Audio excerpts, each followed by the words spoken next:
sini.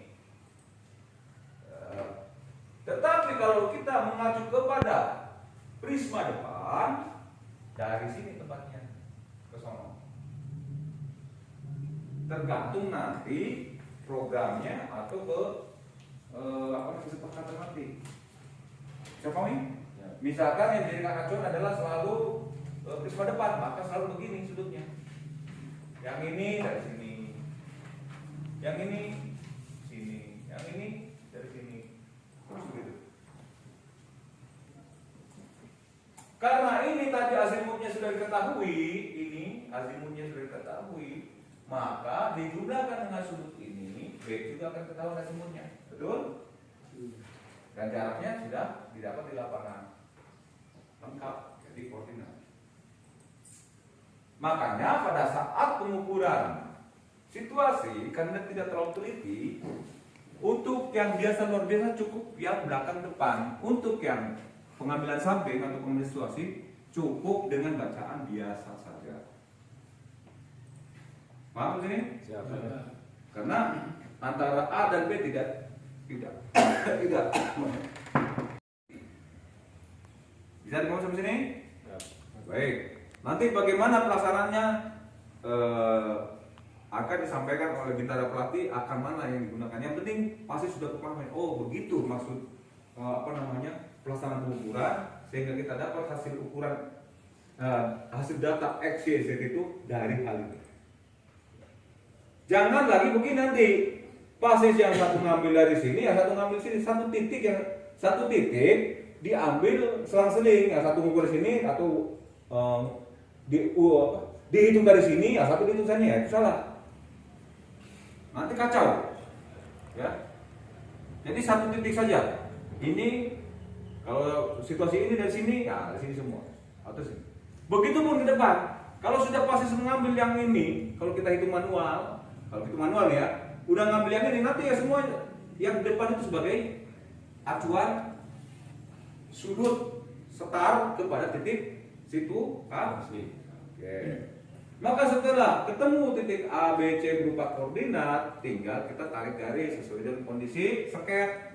Apa jadinya, misalnya seketnya begini, oh begini, dari sini ke C, ke E, dan seterusnya cari pembangunan atau apa. Maka itulah perlunya seket. Di total session bisa saja kita langsung masukkan A, B, C, D dan seterusnya. Tapi ingat, bisa jadi misalkan ini pasis bangunan. Anda nembak dari sini.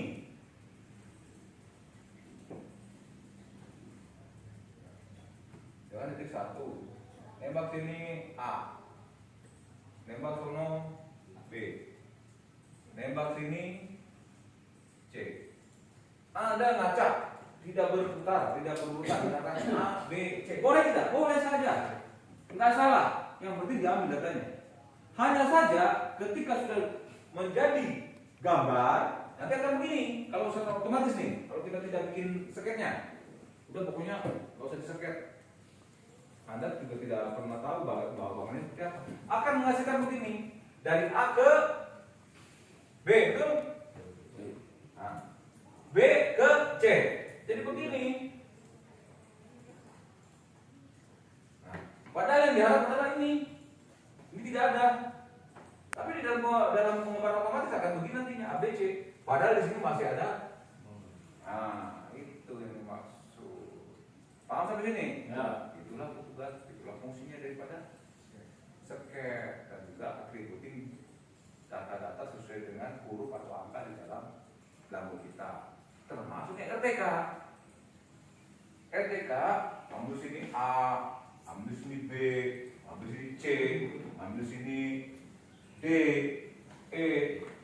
Nanti kembali gimana? Dia dari sini A ke B, ke C terus kemudian ke sini, ke sono. Jadi bangunan udah. Mencong ya. Apa jadi barang itu? Tapi kalau diseket, ini kan hanya garis-garis batu aja. Oh, yang dimaksud titik-titiknya. Tek, langsung. Begitu titik-titik itu muncul yang mana, tariknya garis dari mana ke mana kita lihat seket.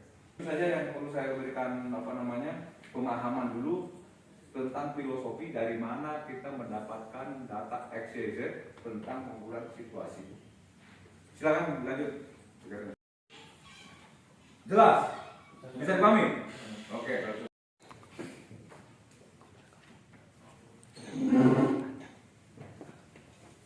Baik Pak Sis, sekalian dari apa yang sudah sampaikan tadi penjelasan ini, ada yang mau ditanyakan? Silakan. Siap. Ya, Pak Sis Iskandar, silakan berdiri. Siap. Izin, dosen, izin Pak Sis Iskandar, izin bertanya. Dari penjelasan dosen tadi, kenapa sudut harus kita rubah menjadi azimut? Sekian. Baik, Terima kasih. terima kasih. Pertanyaan yang baik Pak Sis. Tadi disampaikan oleh Pak Sis Iskandar menanyakan kenapa ketika kita mengukur, mengolah data ukuran situasi maupun poligon itu didapatkan data sudut, namun harus kita jadikan azimut. Ya. Ada yang bisa menjawab, Pak Sis? Siap. Coba, Pak Sis Prawono, silakan berdiri. Mohon izin dosen, terima kasih atas kesempatannya. Pak Sis Prawono Duyanto izin menjawab apa yang menjadi pertanyaan rekan kami dari Pak Sis Iskandar. Ya. Kenapa data bacaan sudut harus kita rubah ke azimut? Dikarenakan apabila kita tidak merubah ke azimut, dalam proses penggambaran nanti akan susah. Kenapa? Karena dengan azimut tersebut kita dapat mengetahui arah utara sesuai dengan arah mata angin, baik itu utara, timur maupun selatan, barat. Sedangkan bila kita menggunakan sudut, kita tidak akan mengetahui arah mata angin tersebut. Otomatis gambar yang akan kita buat nanti akan tidak beraturan. Sedangkan menggunakan azimut, dia akan sesuai dengan apa yang data kita ambil di lapangan. Demikian, izin, terima kasih. Baik, jawaban yang sangat baik, sangat bagus dari Pak Sis Prawono tentang pertanyaan dari Pak Sis Iskandar. Ya, Pak Sis Prawono menanggapi atau menjawab bahwa kenapa sudut harus berubah ke azimut. Tujuannya adalah semua gambar-gambar tersebut, semua data-data tersebut orientasinya satu orientasi dari arah utara, begitu? Siap. Sehingga diharapkan terjadi persesuaian satu situasi kepada situasi yang lain dari satu titik yang sama. Diharapkan tidak terjadi kesalahan dalam penggambaran. Misalkan yang satu start dari 0, yang lain start dari 90. Ini kan ngacak, jadi tidak akan sinkron. Jadi tujuannya berubah sudut ke azimut adalah untuk mensinkronkan posisi sebuah titik atau detail yang akan kita gambar. Dari disampaikan Pak Sis Prawono. Ada yang masih mau menanggapi tentang apa yang disampaikan Pak Sis Prawono? Baik, kalau tidak ada, jadi saya akan menjawab sesuai dengan pelajaran teori yang saya sampaikan kemarin, bahwa azimut apa kemarin? Suatu titik yang diukur dari titik tertentu yang ditentukan. Dalam hal ini adalah utara. Suatu sudut atau suatu titik atau suatu garis yang sudah ditentukan arahnya dari arah tertentu. Dalam hal ini adalah dari utara.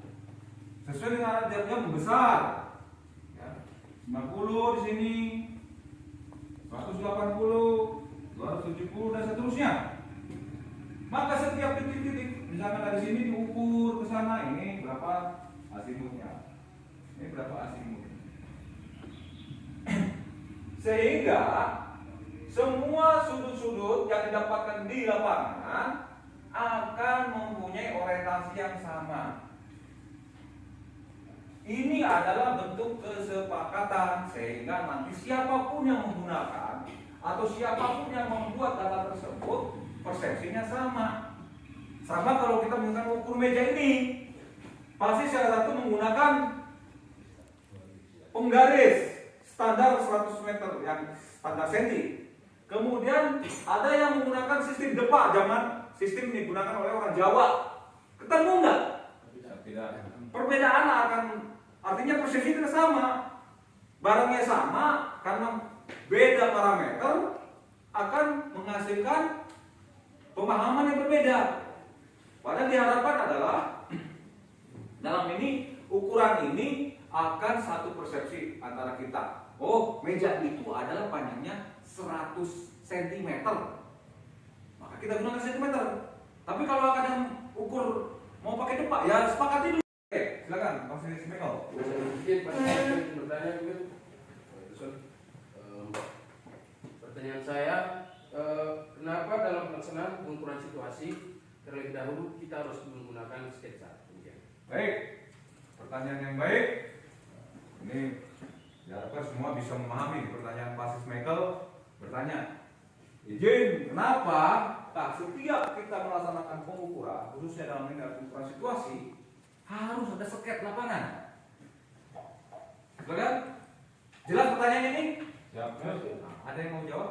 Ada yang mau menanggapi? Silakan. Silakan. Silakan. Jadi dosen menanggapi dari Pasis Tony, menanggapi dari Pasis Michael, kenapa dalam sebuah pengukuran situasi harus menggunakan sket? Ya. Artinya di sini ada sebuah syarat dalam pengukuran situasi. Yang pertama adalah pengambilan data sudut dan jarak. Kemudian juga kita harus membuat sket. Nah, tentunya dalam pembuatan sket ini diberikan kemudahan pada saat penggambaran di laptop atau komputer, sehingga di sini ada sebuahnya kontrol. Nah, bila mana kontrol tersebut tidak dibuat, maka akan terjadi kesalahan gambar ataupun gambar itu akan berada di mana-mana saja. Demikian. Baik, terima kasih.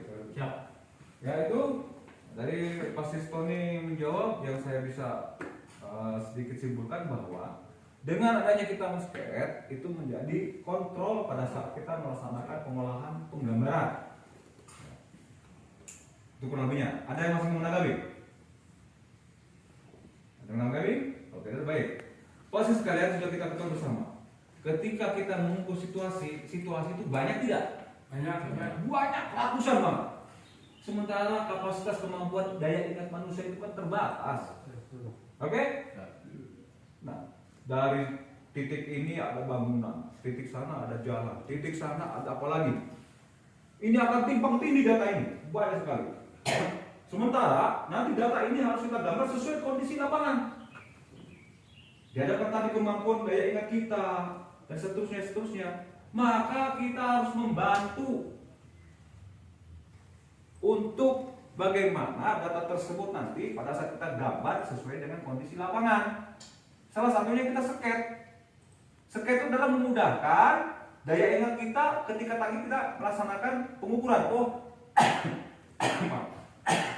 data yang kita sajikan dalam gambar tersebut real sesuai dengan kondisi lapangan yang sesungguhnya. Ya.